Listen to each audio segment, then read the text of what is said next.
Paper leak, संसद leak, मंदिर leak, पुलिया उद्घाटन से पहले गिरने लग गए। ये हमसे 70 साल का हिसाब मांगते हैं। इनकी लगी हुई मूर्ति 70 दिन 70 हफ्ते नहीं टिक पाती, 7 महीने नहीं टिक पाई। हमसे हिसाब मांगते हैं और कहते हैं 2047 का विजन।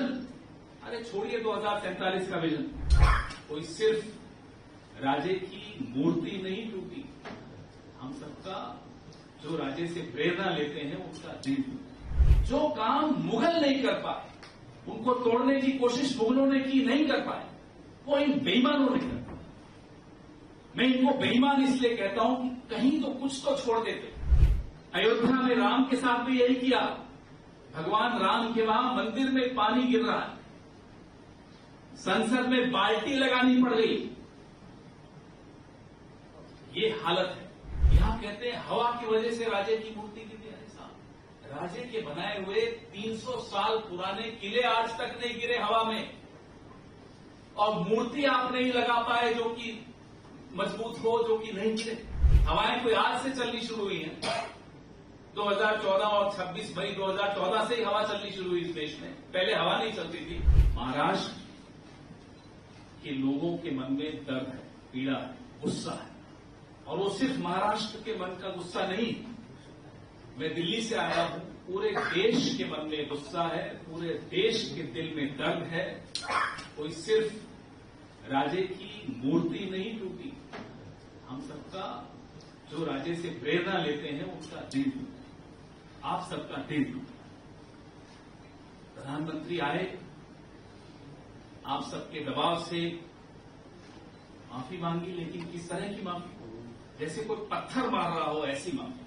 कभी हमने ऐसी माफी सुनी नहीं, जिस तरह का गुस्से से माफी मांग रहे थे, जैसे पता नहीं क्या एहसान कर रहे महाराष्ट्र जनता पर। कोई राजे सिर्फ महाराष्ट्र के नहीं है, जैसे भगवान राम सबके हैं वैसे ही छत्रपति शिवाजी महाराज हम सबके हैं। और जो काम मुगल नहीं कर पाए, उनको तोड़ने की कोशिश मुगलों ने की, नहीं कर पाए, वो इन बेईमानों ने कर पाया। मैं इनको बेईमान इसलिए कहता हूं कि कहीं तो कुछ तो छोड़ देते। इसमें भी भ्रष्टाचार।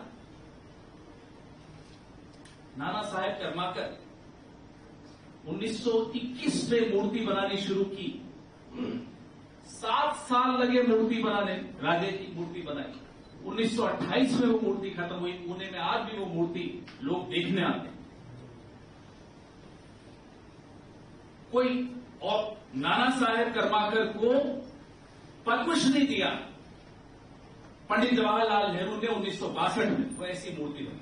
7 साल लगे उस मूर्ति को बनने। इनको इतिहास नहीं मालूम। मैं मराठी थोड़ी बहुत समझता हूं।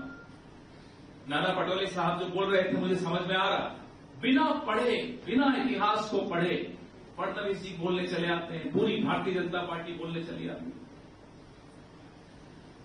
महाराष्ट्र के साथ धोखा हुआ, और धोखा सीधा प्रधानमंत्री ने किया। क्या जरूरत थी? सितंबर में आप किसी को काम देते हो, एक नौसिखिए को काम देते हो, दिसंबर में 3 महीने में मूर्ति बन जाती है। जल्दबाजी क्यों थी? क्योंकि लोकसभा का चुनाव, लोकसभा का चुनाव आ रहा। अयोध्या में राम के साथ भी यही किया। भगवान राम के वहां मंदिर में पानी गिर रहा है, संसद में बाल्टी लगानी पड़ गई। ये हालत है। पेपर लीक, संसद लीक, मंदिर लीक, पुलिया उद्घाटन से पहले गिरने लग गए। ये हमसे 70 साल का हिसाब मांगते हैं। इनकी लगी हुई मूर्ति 70 दिन 70 हफ्ते नहीं टिक पाती, 7 महीने नहीं टिक पाई। हमसे हिसाब मांगते हैं और कहते हैं 2047 का विजन। अरे छोड़िए 2047 का विजन, कोई पुल तो ठीक बना के दिखाइए। अटल सेतु की हालत देखिए। बात राजे की मूर्ति से कहीं ज्यादा है। बात यह है कि राजे की मूर्ति तो अब गिरी, लेकिन भारतीय जनता पार्टी ने राजे के आदर्शों को बहुत पहले गिरा दिया। जो राजे की सेनापति मुसलमान होंगे, बताइए ये सीखे उनसे कुछ। बहिर्जी नायक, गुप्तचर विभाग का प्रमुख, दलित सीखे नहीं क्या उनसे? ये राज्य से कुछ ये सीख ही नहीं सकते राज्य से।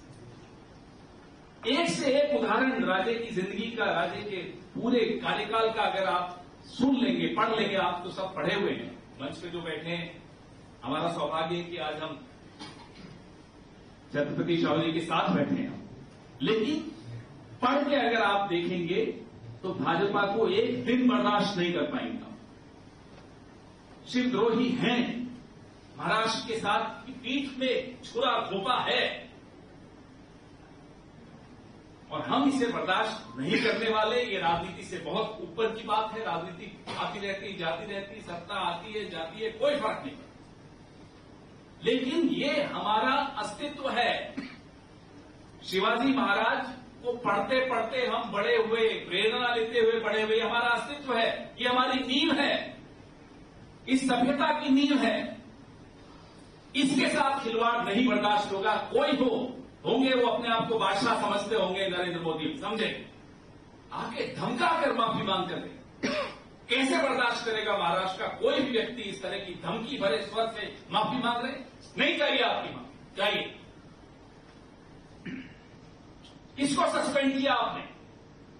कौन जिम्मेदारी ले रहा है? शिंदे जी आकर कहते हैं हम एक और मूर्ति बना रहे, भैया बख्श दीजिए, आपसे हमें कुछ नहीं चाहिए, न कोई उम्मीद है आपसे। आप शिवाजी महाराज की मूर्ति नहीं लगाएंगे, आपको मौका भी नहीं देंगे अब राजे, और राजे चाहते भी नहीं है कि आप उनकी मूर्ति लगाएं। उनके आदर्शों को तोड़ा, उनकी मूर्ति में भ्रष्टाचार किया, और फिर हिम्मत देखिए कि नेवी को बदनाम कर रहे हैं। दिल्ली में जहां से मैं आया, बच्चे मर गए क्योंकि बेसमेंट में पानी घुस गया, तो कहते हैं पानी की वजह से मर गए। यहां कहते हैं हवा की वजह से राजे की मूर्ति गिर गई। राजे के बनाए हुए 300 साल पुराने किले आज तक नहीं गिरे हवा में, और मूर्ति आप नहीं लगा पाए जो कि मजबूत हो, जो कि नहीं गिरे। हवाएं कोई आज से चलनी शुरू हुई हैं। 2014 और 26 मई 2014 से ही हवा चलनी शुरू हुई इस देश में, पहले हवा नहीं चलती थी। वो आजकल एक आपके यहां से आपने भेजी है ना, मंडी में एमपी बनाकर, वो कहती है ना कि आजाद हुआ ही 2014 में भारत। तो हो सकता है हवाएं भी 2014 में ही चलनी शुरू हुई, उससे पहले हवा नहीं चलती। मजाक बना दिया इस देश, इस बात का दुख है। मैं यहां राजनीतिक बात नहीं करूंगा, इलेक्शन से कोई संबंधित बात नहीं करूंगा, लेकिन ये मैं जरूर कहूंगा कि हम सब, आप जितने दुखी हैं, पूरा देश उतना ही दुखी है, आपके दुख में शामिल होने में आया। और महाराष्ट्र के लोग, इस देश के लोग, देश नहीं विदेशों में भी छत्रपति शिवाजी महाराज की प्रेरणा कोई सिर्फ भारत भर में नहीं है, भारत के बाहर भी बहुत, कोई माफ नहीं करेगा।